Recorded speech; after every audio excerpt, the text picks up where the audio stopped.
विधानसभा अध्यक्ष राहुल नार्वेकर यांनी घेतलं आई अंबाबाईचं दर्शन.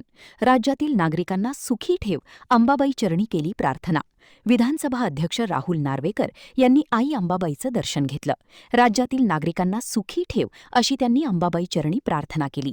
विधानसभा अध्यक्ष म्हणून मी दिलेला निर्णय जर उद्धव बाळासाहेब ठाकरे पक्षाला मान्य नसेल तर ते न्यायालयात दाद मागू शकतात. तसेच त्यांना निवडणूक आयोगाचा निकाल मान्य नसेल तर न्यायालयात दाद मागू शकतात आणि सर्वोच्च न्यायालय याच्यावर योग्य निर्णय देईल. शिवसेना विभाजनावर मी दिलेला निर्णय हा सुप्रीम कोर्टाच्या निर्णयानुसार सर्व कायद्यांच्या चौकटीत राहूनच दिलेला आहे. शिवसेना विभाजन प्रकरण न्यायालयात गेले असून त्याच्यावर न्यायालयांना निर्णय देणे अपेक्षित असल्यामुळे यावर सध्या बोलणे उचित नाही. न्याय प्रक्रियेतील खटल्यावर बोलून मी अशोभनीय काम करणार नाही. त्याच्यावर न्यायालयच योग्य निर्णय देईल. ते कोल्हापूर येथे अंबाबाई देवीचं दर्शन घेतल्यानंतर पत्रकारांशी बोलत होते. पाहूया ते काय सांगतात.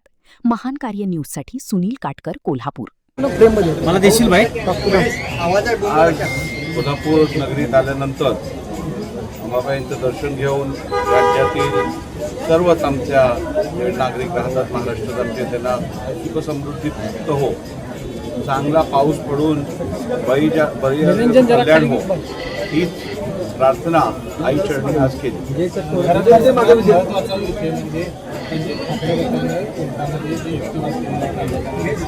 भूषण बूम थोडं खाती आहे.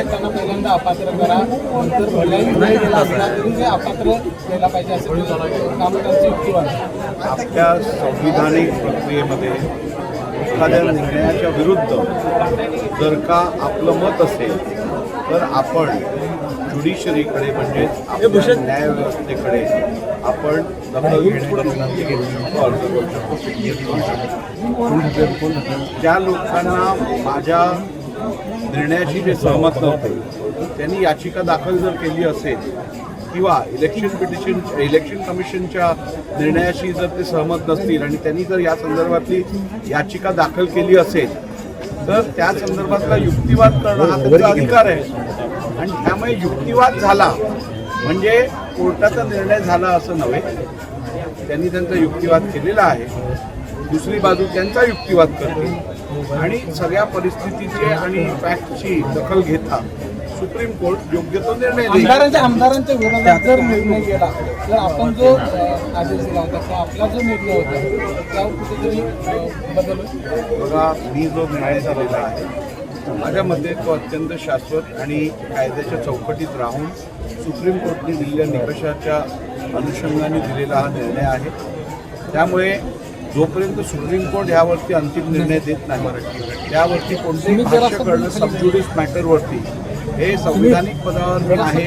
माझ्याकडनं तर मुळीच हे शोभणारं काम होणार नाही, अशोभनीय होईल. त्यामुळे मला वाटतं या अपात्रतेच्या विषयात सुप्रीम कोर्टात दोन्ही बाजूंनी आपली बाजू मांडल्यानंतर जर का विधिमंडळ सचिवालयाने जे कार्य केलं असेल त्या संदर्भातली सगळी माहिती सुप्रीम कोर्टाकडे आहे. त्यामुळे मला निश्चित खात्री आहे की येणाऱ्या काळात योग्यरित्या ह्याच्यावरती निर्णय होईल.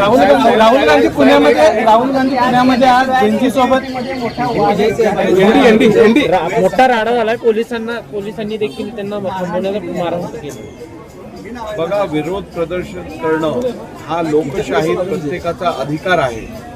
परंतु जो व्यक्ती लोकशाहीवरती विश्वास ठेवतो, ज्या व्यक्तीला असं वाटतं की लोकशाहीत माझा पण स्टेक आहे, तो कधीही असंविधानिकरित्या प्रदर्शन आपल्या विरोधाचं करत नाही. विरोधाच्या नावावरती आपण जर का हिंसाचार किंवा एका प्रकारची अराजकता पसरवण्याचा प्रयत्न करत असाल तर निश्चितपणे असंविधानिक कृत्यावरती योग्यरित्या कारवाई करणं हे प्रशासनाची जबाबदारी आहे. राहुल गांधींच्या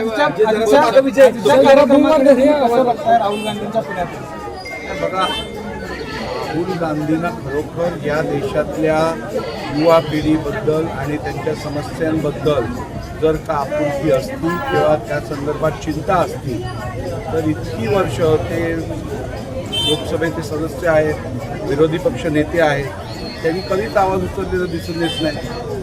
आणि त्यामुळे संधी साधूपणा हे सातत्याने काही नेत्यांकडनं अशी भूमिका दिसून येते. साहेब सुप्रीम कोर्टात विशाल तुम्हाला अपेक्षा आहे का की रोहित पवार आणि ठाकरे गट त्यांच्या विरोधात बॅनर लावतील?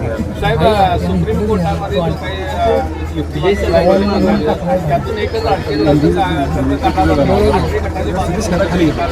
आणि संजय राऊत चालूची बाब कुणाला काय रे राऊतांना नेहमीच सगळ्या गोष्टींची घाई असते. ही घाईच आज त्यांना आणि त्यांच्या पक्षाला या परिस्थितीत आणल्या आहे घाईनी. आणि त्यामुळे अजून एका बाजूचा युक्तिवाद झालाय, दुसऱ्या बाजूने सुरुवातही केली नाहीये. तुम्ही निकाल पण देऊन टाकलात का? संजय राऊतांनी आता तरी शहाणा माणूस तो असतो जो आपल्या चुकांमधून शिकतो.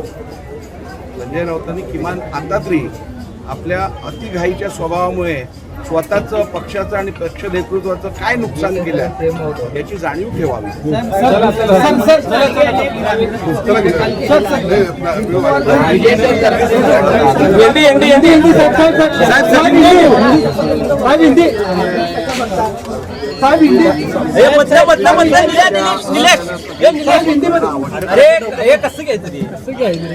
गेले तिकडे